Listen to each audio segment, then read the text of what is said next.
So the media, at this stage, the media have treated you pretty unfairly. They've treated you with I think contempt would be the right word. And then you, I think was it Sheffield? Was it Sheffield? Sheffield Momentum. Sheffield Momentum meeting. Now I just want to quickly clip in, when I edit this, I'm going to put in the clip of what you said. This is what Chris said that got him originally suspended. The party that's done more to stand up to racism is now being demonised as a racist, bigoted party. And I've got to say, I think our party's response has been partly responsible for that. Because in my opinion, I never have, I've got to say, we've backed off far too much. We've given too much ground. We've been too apologetic.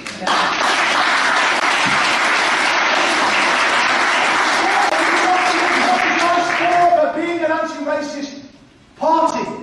So you said there that you believe you've backed off too much, the Labour Party have, and given too much ground to what many people believe, including me, is an anti-Semitism smear to deflect from crimes committed by the right-wing Israeli Likud party on Palestinian Arabs. I think that would... Have I characterised what you said there? Yeah, more or less. I mean, I think the main point I was trying to make at that meeting was that, and indeed at previous meetings, is that Labour were being characterised as institutionally anti-Semitic. Yeah, and the statistics just don't back that up. The statistics don't back that up. But my own personal experience, and the experience of every Labour activist that I've ever known or spoken to, doesn't bear that out either. The Labour Party has a fine tradition of standing up to racism, fighting racism in all its forms, including anti-Semitism. And you know, the irony is that it's people like Jeremy's parents, his mother, was, for example, involved in the Battle of Cable Street, confronting Oswald Mosley's fascists in the 1930s, to stop them marching through the Jewish Quarter. People like Tony Greenstein, a Jewish member of the Labour Party, an anti-Zionist Jewish member of the Labour Party who's been expelled. His father was a veteran of that Battle of Cable Street. And yet he was accused of, this is a Jewish guy, a left-wing Jewish anti-Zionist guy who was accused of anti-Semitism and had been expelled for bringing the party into disrepute. And so the point I was making really is that, look, the Labour Party has got a strong tradition of fighting racism. I personally have fought racism all my life. I was an active member of the Anti-Nazi League in the 1970s, the rise of the National Front. Anti-Semitism was one of their key areas of hate that they were spewing out at the time. I remember as a young bricklayer in the 1970s confronting casual racism on building sites and nearly getting the head kicked in on more than a few occasions for my troubles, as it were.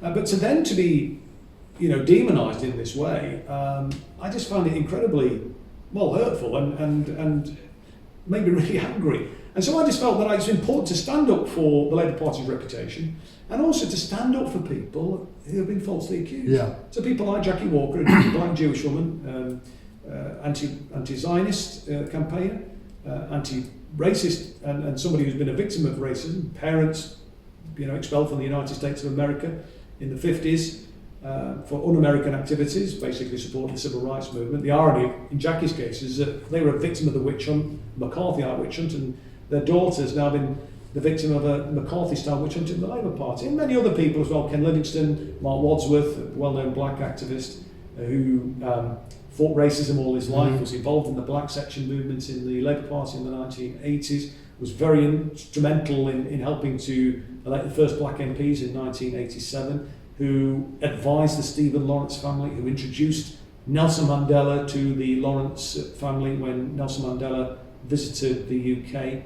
When the documentary about the murder of Stephen Lawrence was broadcast on TV, it was a 3-part documentary. The first episode of that 3-part series almost devoted entirely to an interview with Mark Wadsworth and his efforts. And he's somebody who was demonised as some sort of bigot. He was expelled from the Labour Party for bringing the party into disrepute. This is absolutely outrageous. And it really angered me. I gave support to Mark. I went and gave evidence for him on the day. This was the day when 40 or 50 privileged white parliamentarians marched down to Church House where the hearing into Mark's case was being held. It was a kangaroo court. It didn't really matter what was said. The decision had already been made.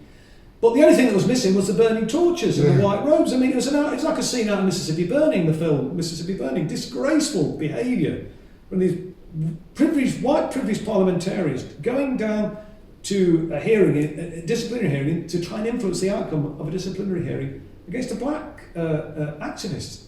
As I say, a black, anti-racist activist. Anti-racist, hugely appalling. I mean, and so that was all I was trying to do, was to say, look, we've got a fine reputation, and we shouldn't continually be, as it were, backing off and apologising when it's the Labour Party that's doing more than any other political party.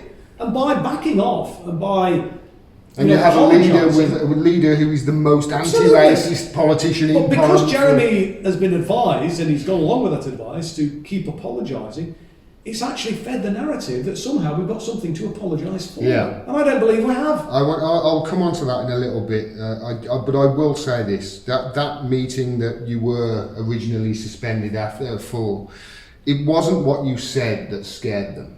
It was the applause that you got for what you said. That's what scared them. But I think the whole thing was a ruse, though. The reason why I was attacked, that was a convenient excuse that was used. But the real reason why I was attacked was for promoting democracy in the Labour Party. And I know that's the case because it been fed back directly to me that a group of these senior MPs who were involved in the whole demonisation of me and behind the successful attempt in the end to get me suspended, were sitting in the tea room in the House of Commons and discussing my case.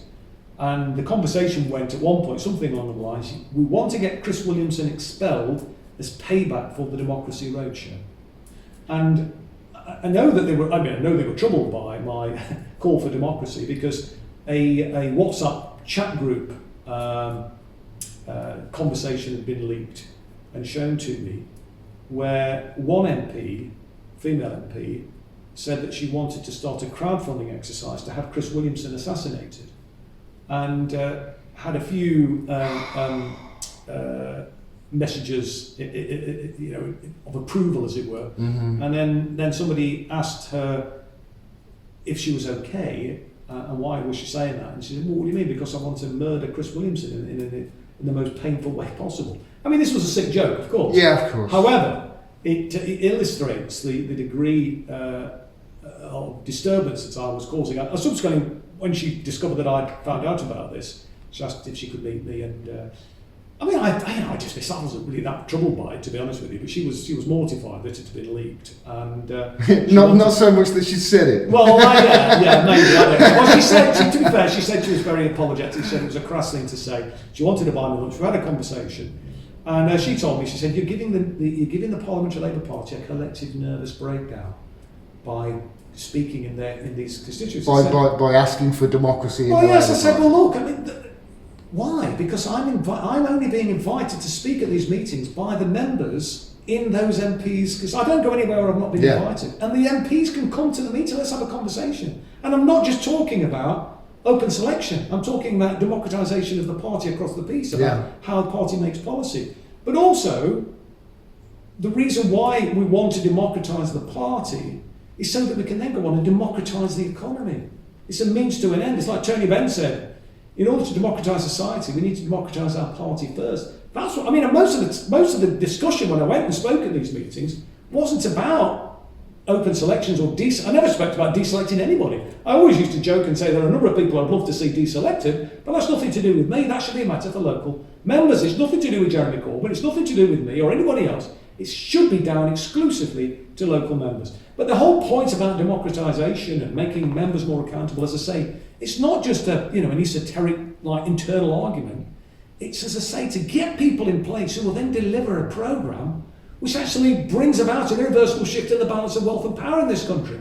And the way you do that is through democracy. The way you do that is to democratise our economy so that it starts to work for the many, not the few. That's what it was about. Yeah. Not about getting rid of anybody per se in that sense. And if I remember right, they tried to originally get you suspended for anti-Semitism, but that was refused. So in the end, you were suspended for a pattern of behaviour, they called it, didn't they? They did. So the pattern of behaviour seems to be wanting democracy in the Labour Party. Well, they didn't. Well, in some of the leaked emails which I've seen, it's very clear as well from the General Secretary that's what it was about, the third suspension that I was subjected to. But no, I mean, literally, there's nothing that they can specifically say, oh, that was anti-Semitic.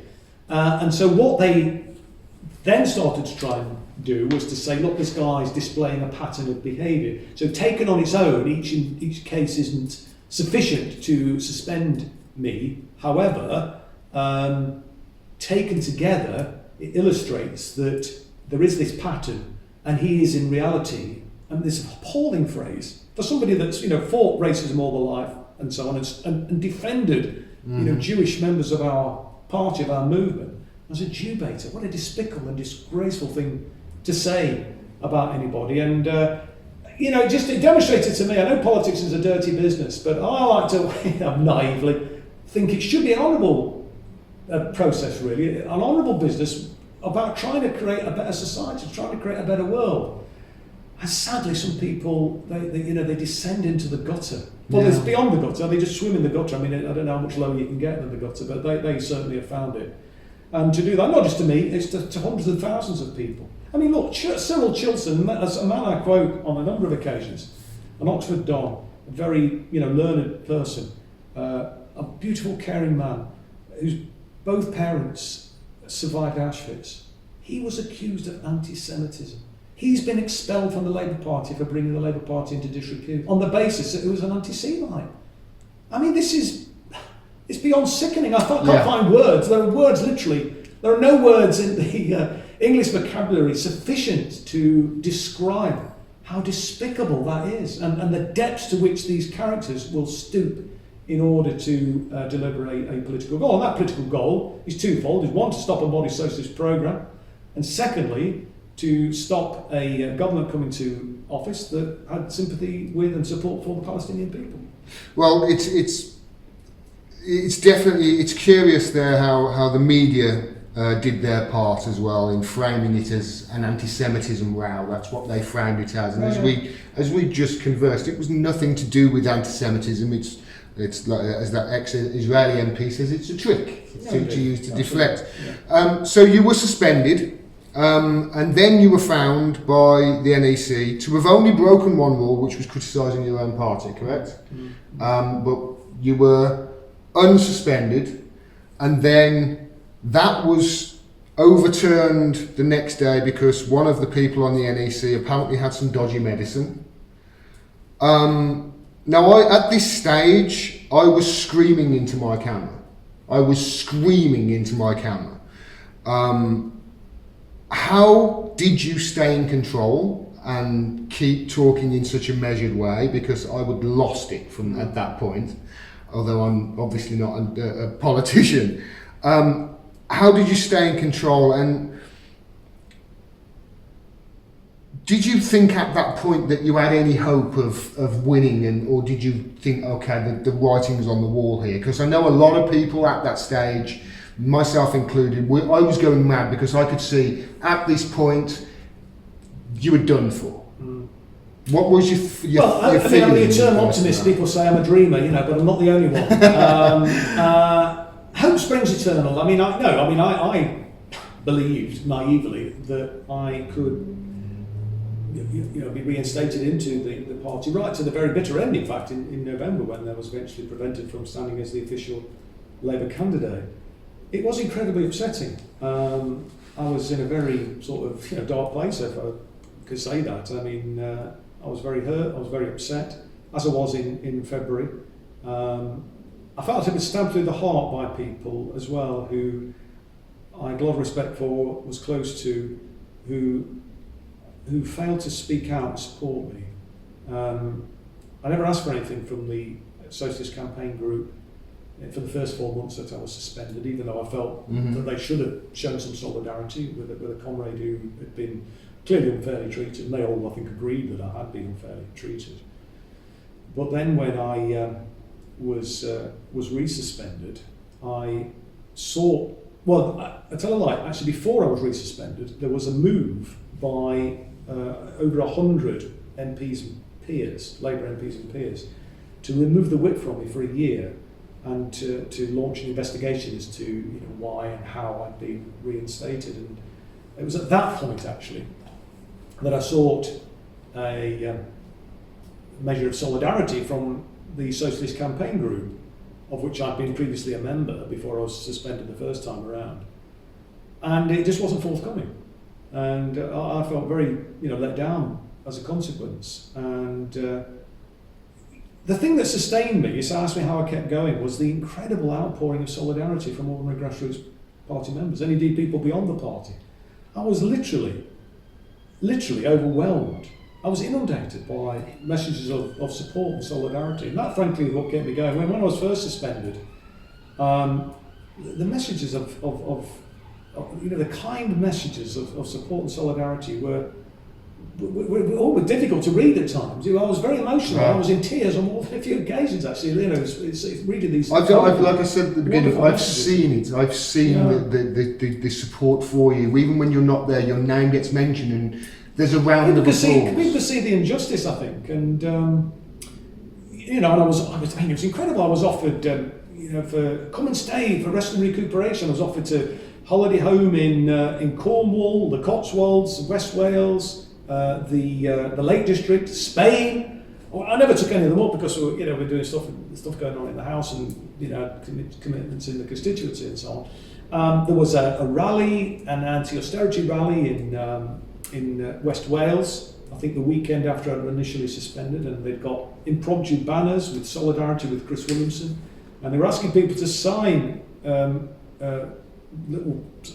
pose for photographs with a little A4 sheet saying, I support Chris Williamson, hashtag I support Chris Williamson because, and then people were writing a message on it, and then the photograph taken. I just couldn't believe it, I think, how did people know about me in West Wales? It's unbelievable, And I remember I was speaking to one of the women who was involved in that rally, and I said, that's incredibly moving, I'm so grateful, but why, And she said, well, we remember you came over to speak to us in our constituency, and unlike other MPs, well, one, we never normally get MPs, but when they do come, it's for some fundraising dinner, charging 20, 30, 40 pound a head, and obviously income's very, very low. It was excluded a lot of people. You came, it was free, and you wouldn't even accept any travelling expenses, and we really appreciated that, we valued that, and we wanted to sort of return that sense of solidarity and a gesture of solidarity, and that's what really drove us. So you don't do these things for